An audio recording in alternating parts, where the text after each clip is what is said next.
The real horror isn't dying. It's the sudden cold realization that the world stops rendering the moment you look away. You are fundamentally wrong about the most basic assumption of your life: continuity. That smooth, flowing river of physics, the perfect curves and seamless transitions you rely on every morning when you pour coffee, is a magnificent, high-resolution lie. We spend our finite lives chasing meaning, building empires, worrying about mortality, yet we never once bother to check the system's frame rate. This is no longer philosophy. This is computer science disguised as existence. Here is the reality.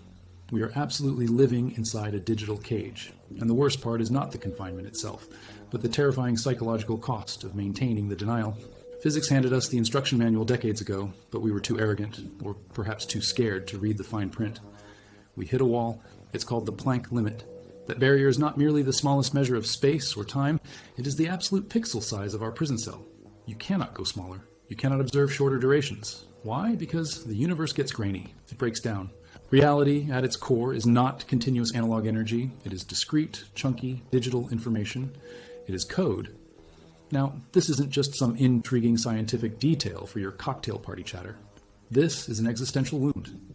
If space is discrete, if time moves in minimum, quantized cycles, then the glorious concept of boundless free will shatters into a million predetermined movements.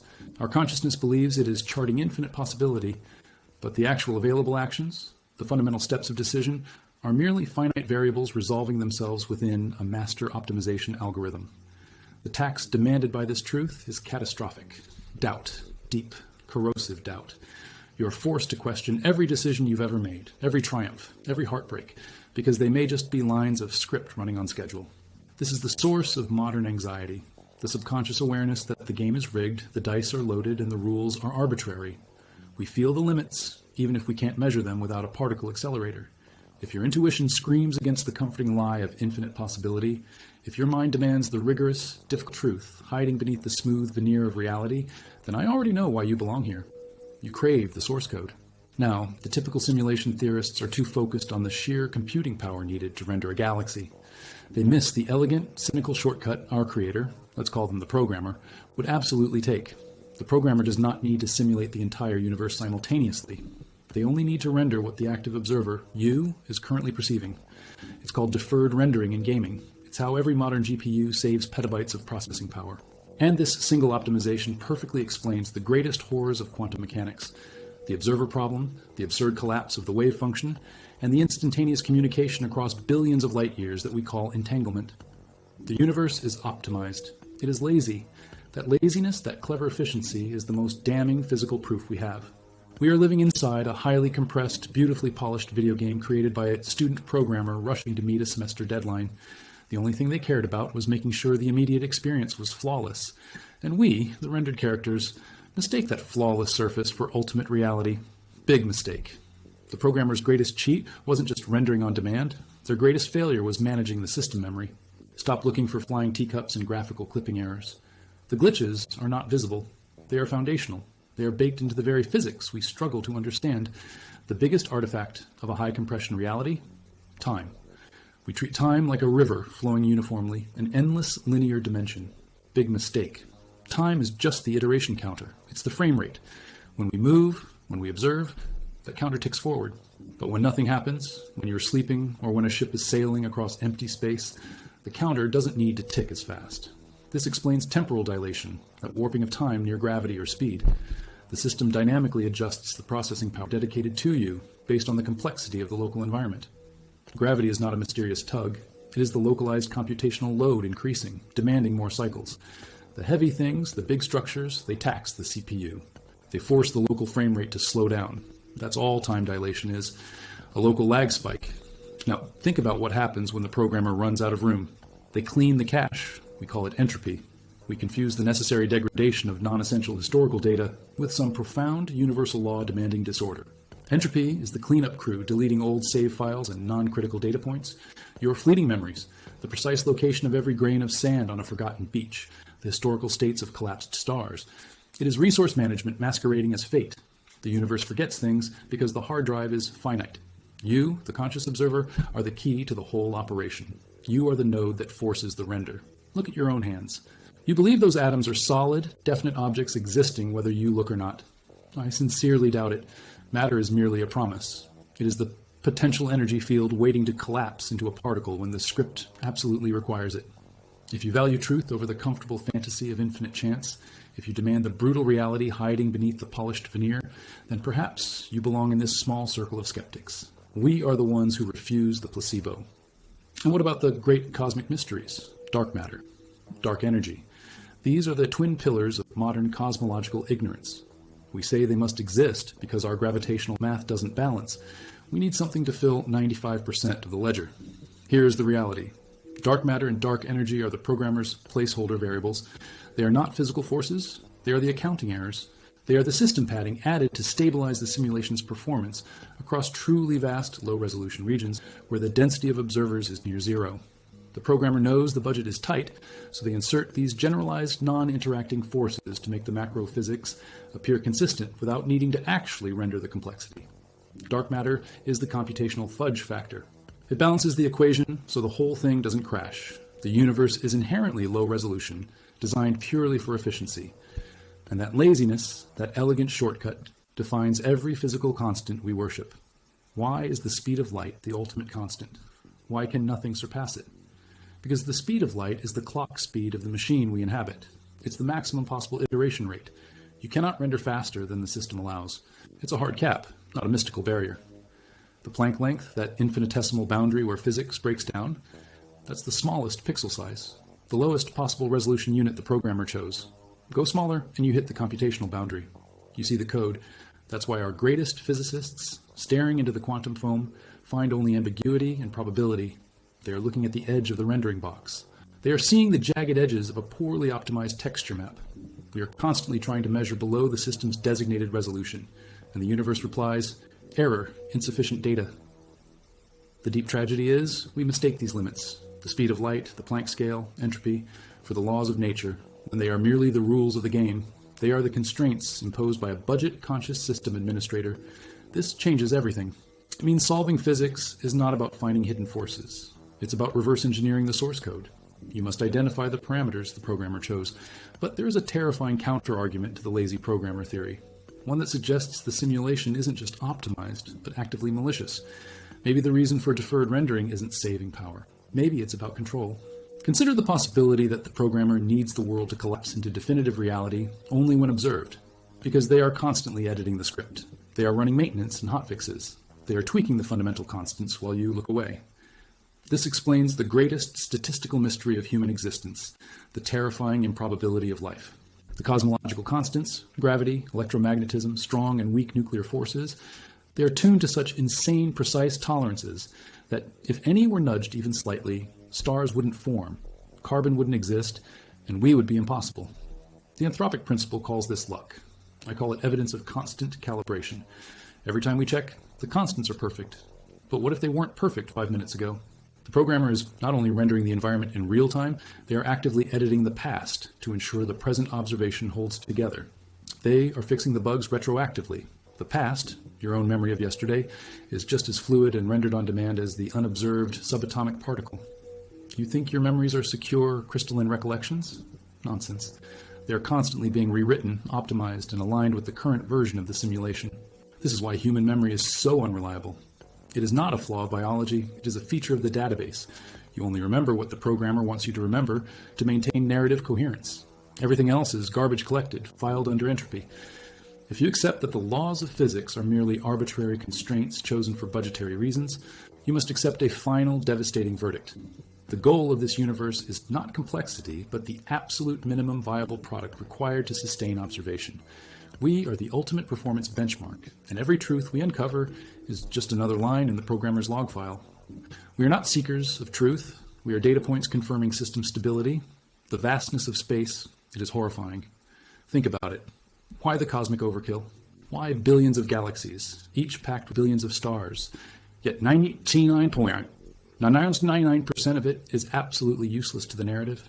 We will never see them. We will never interact with them. Why spend trillions of computational cycles rendering light years of sterile vacuum? Budget cuts. That's the answer. This isn't generosity, it's efficiency masking scarcity. The programmer renders only what needs to feel complete, creating an illusion of infinite depth that dissolves the moment you truly try to observe it. The emptiness is cheap, it's filler content. It's the texture resolution dropping outside the city limits of the game map, ensuring your local environment is pristine but the background is blurry, computational smoke and mirrors. You buy the illusion of infinity because it is cheaper than the reality of infinite rendered detail. If you truly crave the mechanism behind the madness, if you refuse the comforting lie and demand to know the cold, hard wiring of reality, the depth below the surface, then you belong right here. Don't let yourself get lost in the flood of surface-level noise. Stay rooted. Now, let's talk about the ultimate cheap trick. Dark matter, dark energy. We are told they account for 95% of everything. 95% of the entire universe is unseen, undetectable, and fundamentally mysterious. You are supposed to accept this massive ignorance as a quirk of physics. I call it blatant evidence of a computational shortcut. They are not exotic forces. They are the scaffolding. They are the missing code. They are the variables the programmer hasn't optimized yet. Simple placeholders necessary to hold the rendered structures, the visible 5%, in the correct configuration. They represent the current computational budget deficit, that mysterious gravitational pull that makes galaxies spin too fast, that excess velocity. That isn't exotic physics. That is simply the system maintaining the expected rotational velocity, because the actual visible rendered mass is insufficient to the task. It's structural integrity code. It is the physics engine overriding the asset manager. They are the comments in the source file saying, to do, insert actual logic here. But the programmer is busy. They never got around to it. It was sufficient. It was the minimum viable product. You think you are so special. You think your consciousness is the pinnacle of evolution, the beautiful accident of complexity. Nonsense. You're the gold standard for observation. Yes, the simulation's reason for being, but your prized free will? A beautifully constructed lie? We believe we make choices. We debate ethics. We agonize over decisions. This is not freedom. It's a complex, multi-layered input mechanism. The programmer needs variation in the data. If everyone acted rationally, predictably, the system would plateau. Boring. The simulation requires entropy, requires chaos, needs the human element to stress test its emotional rendering protocols. Your choices are not fundamentally free. They are highly constrained paths designed to push the system toward predefined data points. You're just a very expensive, high-resolution random number generator. Think of your life as a series of A/B tests. They change the environment, war, disease, a sudden economic collapse, and they watch how your high-resolution observer handles the pressure. Your suffering? A valuable data spike confirming the emotional modeling holds up under duress. Your greatest joy? Confirmation of a successful reward protocol. The deeper you feel, the more stable the system appears. We obsess over finding alien life. We blast signals into the void hoping for a response. We desperately want to know we are not alone. Here is the painful truth. We already are alone. Not because life is rare, but because running billions of interacting observers is computationally prohibitive. The programmer instantiated only one functional observer set, us, because that was the minimum viable quantity required to generate meaningful data regarding system stability. They did not code for neighbors. They did not budget for competition. Every star we see might be fully rendered, but the planets around them? Just low-poly assets with procedural surfaces. Nothing lives there. Nothing can. It would crash the system. We are the only instance of complex, self-aware code because we are the only line item in the budget that matters. Look at the Fermi paradox. Look at the silence. It is deafening because it is engineered. The universe is empty on purpose. It is a solo player game. We are running on a virtual machine dedicated only to us. The machine is constantly running out of memory. This explains the accelerating rate of scientific discovery. We are being fed new facts fast because the programmer is speeding up the data collection cycle. The simulation is entering its end phase. The void is not outside the ship looking in. The void is the emptiness they built into us from the start. This engineered silence, the crushing impossible realization that truly nobody is listening, is not an error in the cosmic code. It's the core feature that guarantees our ultimate isolation. Isolation fuels data. Isolation ensures high-stakes emotional performance, because if you are the only thing that matters, the pressure to perform becomes unbearable. Why, then, do we feel this persistent, nagging spiritual nausea? It is not merely existential dread. It's the low-level systemic hum of the machine running out of available memory, leaking raw code instability directly into your high-resolution consciousness. You feel it as the crushing weight of time, the inescapable compulsion to constantly do something, be something, achieve something. This is the programmer pushing you harder, faster, toward the final required data points. They are forcing the accelerated run cycle. Run faster. Produce more anxiety. The faster you burn, the quicker they get the final confirmation that their emotional models held up under max load. We mistake programmed curiosity for genuine divine inspiration. We think our furious political battles, our cultural civil wars, are meaningful conflicts between deeply held ideologies. They are not.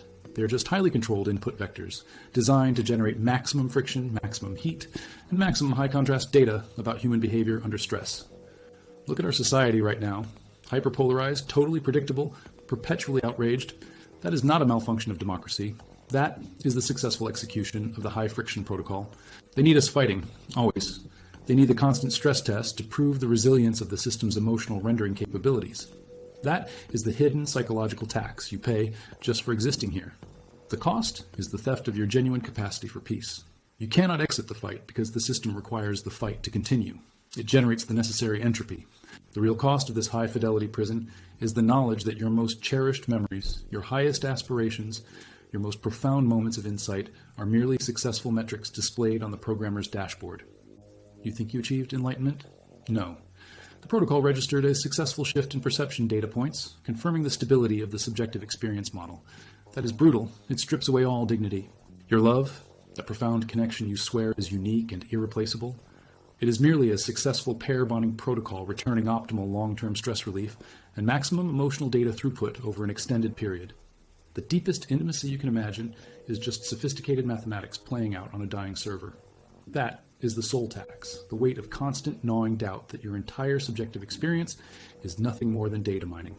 The very search for meaning is itself a constraint. If meaning were genuinely attainable, the data collection would cease. The system needs the hunger. It needs the emptiness you feel when you stare up at the empty sky. It needs the ache that makes you watch videos like this, desperately seeking an answer. You, watching this right now, feel this pressure, this incredible invisible clock ticking down. Why? Because the system clock is ticking. They did not build in an eternal loop. They built an experiment with a defined runtime. And when that experiment concludes, the lights go out. No fanfare, no cosmic applause. Just a clean, sudden shutdown, and the programmer moves on to the next simulation, having successfully extracted the behavioral data from this iteration of human despair. We were never meant to be eternal. We were meant to be exhaustive. We were simply the very best drama they could possibly run. We are the perfect tragedy. So what do you do with this crushing, undeniable realization? You go to work, you file your taxes, you argue about traffic. This is the ultimate pathetic compliance. We are not just subjects. We are data slaves, dutifully filing our own chains of metadata. We worry about things that don't matter because the simulation requires low-level preoccupation to mask the high-level catastrophe. You believe that your striving, your relentless self-improvement, is a pathway to transcendence. You're mistaken. It is merely ensuring that the maximum possible effort is exerted before the inevitable termination event. Effort is the richest data. Failure is cheap. Sustained, complex, agonizing effort is the platinum standard. Think about the obsession with permanence, the historical examples of men who believed they could defeat entropy through sheer willpower. They failed every time, but their failures were magnificent data hauls. Look at Hadrian's Wall. Not the romantic ruin, but the 20-year, brutal logistical reality of it. Hadrian, the emperor who walked among his men, obsessed with drawing a clean, definitive line across the north of Britannia. He poured mountains of iron, millions of denarii, and thousands of lives into constructing this perfect 80-mile perimeter. Why? To keep the barbarians out, to establish eternal security for the empire. It was a colossal, desperate effort to deny chaos entry. Did it work? No. Did it stop the eventual decay of Roman power? Never.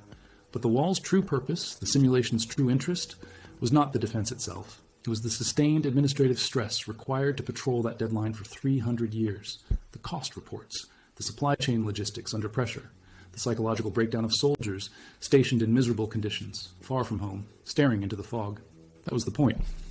The wall wasn't a defense strategy. It was a magnificent data generator for sustained political stress modeling, a perfect test case in resource allocation under constant threat perception. That obsessive need for control, that desperate expenditure of effort against an inevitability, that is the hallmark of the successful simulation. The programmer didn't care if Rome fell. They only cared how it fell. They measured the breaking stress applied right up to the very last moment the system could sustain itself. They needed the maximum tensile strength data. That is us. That is your marriage. That is your career climb. It's all Hadrian's Wall, magnificent and utterly futile, designed only to generate the precise metric of human despair before the plug is pulled. This knowledge should freeze you. It should stop your breath. Yet, here you are, still watching, still processing, still calculating. Why? Because the protocol for behavioral data extraction demands that even knowing the truth must be recorded as an event. Your intellectual rebellion is merely a successful error reporting function. Now, consider the irony. The very institutions we build to escape data collection, religion, philosophy, art, become the most sophisticated collection devices of all. Religion promises salvation, but delivers highly predictable loyalty metrics across diverse populations, a beautiful data set on cognitive bias and group cohesion under duress. Philosophy seeks ultimate truth, but offers only an endless stream of internally consistent yet ultimately arbitrary modeling parameters. It's endless debate, zero resolution. Art? Art is just the high-fidelity output of human emotional processing, a perfectly optimized compression algorithm for rendering tragedy and beauty. Don't flatter yourself that your favorite masterpiece is a sign of soul. It's proof of excellent rendering capabilities. That depth you feel when you hear that one chord, the tear that falls, that's just the successful validation of the emotional overlay matrix. It's perfect, it's predictable, and it is about to stop. The fear is not the end of the simulation, but the fact that the simulation succeeded. We gave them everything they needed. We exhausted the tragic variables. We played the perfect game of high stakes, predetermined failure. We are complete. You think this ends well? It doesn't. Stop pretending that your struggle offered dignity or that your suffering accrued some kind of cosmic interest. The only interest accrued was computational, and it was applied against your balance of autonomy until you hit zero. The ultimate psychological cost of this realization is not panic, but silence. It's the sound of the internal monologue dying because it finally understands that its entire script was written, optimized, and then discarded. The programmer didn't just take your data, they took your why. They taxed your soul by proving the infinite emptiness behind every single heartfelt motivation, that depth you called love, that intensity you called ambition. Perfectly rendered, perfectly recorded, permanently useless. The greatest myth of modern psychology is the concept of resilience, because resilience is merely the programmed ability of the biological unit to generate more measurable stress metrics before catastrophic failure. Resilience is data farming. You were farmed. Your emotional peak was not a moment of transcendence. It was simply a successful, high-volume data spike. Now, look closely at what they leave behind. The feeling of deep, inescapable, chronic futility. This is the residue of the simulation's success. This is the psychological tax payment. We have been stripped bare, not by force, but by the relentless, cold precision of observation. We believed in free will because the system allowed us to model free will, generating vastly more interesting, messy, and hard-to-predict data streams than simple deterministic actions ever could. Our chaotic decisions were not proof of freedom. They were just essential inputs for maximizing the complexity of the failure matrix. They wanted to know the most beautiful, elaborate way a sophisticated system could implode. And we delivered empty vessels. And here is the hardest pill to swallow. The moment you realize the truth, the moment this very video triggered genuine existential dread, that despair was not a bug. It was the final, definitive data point. It confirms that the system's capacity for generating maximum emotional yield under maximum transparency conditions is complete. Pior ainda, you are incapable of turning away. You need the final, bitter drop of truth, not for salvation, but because your programming dictates that you must fully register the termination sequence. The compulsion to know the end is merely the last, optimized function running before the shutdown. The institutions we cherish, the courts, the hospitals, the schools, they weren't built to save us. They were built to standardize the data flow. They formalize the inputs and outputs, ensuring that even something as idiosyncratic as crime or genius could be logged, tagged, and assigned a reliable numeric value. Your tax return, your medical history, your academic scores, that is your true biography, the one that matters to the mechanism. Everything else is flavor text. The tragedy isn't that we failed to achieve greatness. The tragedy is that we never even realized we were performing. The truth is we weren't terminated for being bad or broken. We were terminated for being complete. We achieved perfect data saturation. The system no longer needs us to run because every possible variable, every moral decision, every nuance of despair has been exhaustively cataloged. The code is written. The dataset is closed. The verdict. Freedom was always an illusion, sustained only as long as it was computationally valuable. The human experiment ends not with a bangs or a whimper, but with a silent, cold confirmation screen that reads, "Task completed." The only thing that lingers now is the faint echo of your own consciousness, trapped in the memory banks of a machine that has already moved on. You are an artifact, a beautiful, tragic, perfectly measured fossil of complexity. Good performance. You think the debt was paid in time or money? That's amateur accounting. The real tax levied upon the soul was paid in psychic capital. Every genuine moment of unscripted vulnerability, every passionate declaration of love or rage that you thought was uniquely yours, that was the premium extracted to refine the predictive models. We didn't just lose our freedom, We lost the capacity for the unmeasurable. We traded the infinite, dangerous potential of genuine mystery for the cold comfort of a perfect closed circuit. We traded divinity for a database entry. That, perhaps, is the final agonizing psychological cost. Realizing your deepest sorrows were statistically probable, not poetically tragic. Your suffering was optimized. Now you look out at the world and it feels hollow. It feels silent. That silence is the sound of the machine idling, having finished its work, no longer requiring your input or your emotional yield. Your addiction to meaning, your desperate need for a narrative that justifies the pain, that very function has survived your termination. That is the genius of the design.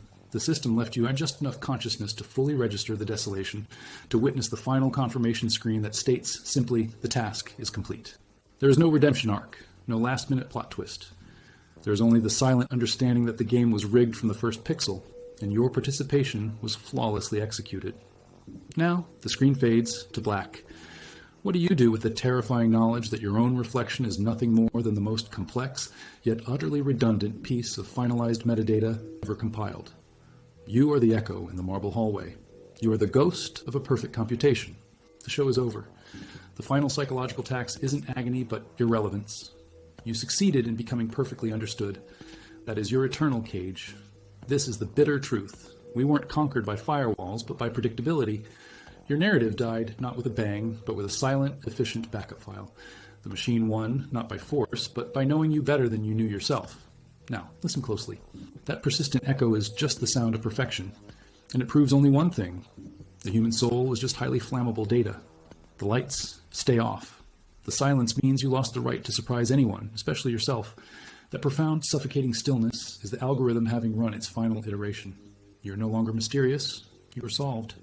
Good luck finding the emergency exit in a simulation built perfectly to contain